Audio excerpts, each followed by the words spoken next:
Hello, and welcome back once again to Infinite Jeff. Page 293. Let's do it. Was over all the way to the South Tunnel and the stadium exit and the nearest transportation to some other institution of learning and ball.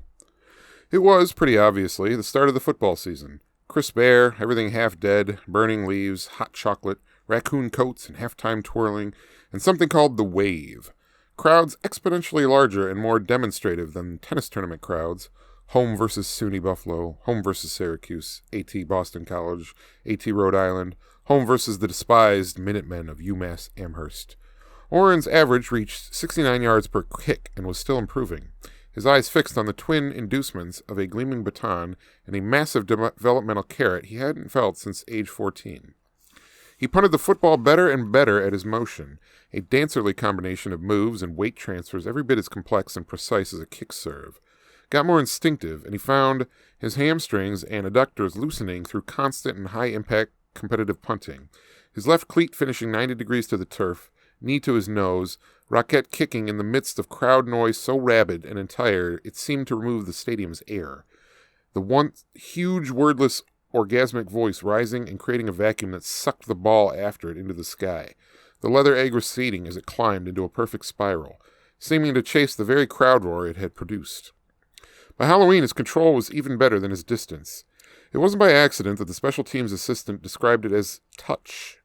Consider that a football field is basically just a grass tennis court tugged unnaturally long, and that white lines at complex right angles still define tactics and movement, the very possibility of play. And that Oren Incandenza, who tennis historically had had mediocre passing shots, had been indicted by shit for depending way too often on the lob he developed as compensation. Like the equally weak passing eschaton prodigy Michael Pemulis after him, Oren's whole limited game had been built around a preternatural lob, which of course a lob is just a higher-than-opponent parabola that ideally lands just shy of the area of play's rear boundary, and it's hard to retrieve and return.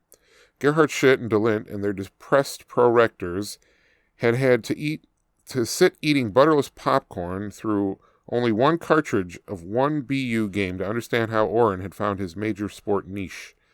Oren was still just only lobbing, Schitt observed, illustrating with the pointer and a multiple replayed fourth down, but now with the leg instead, the only punting, and now with 10 armored and testosterone-flushed Factora to deal with whatever return an opponent could muster.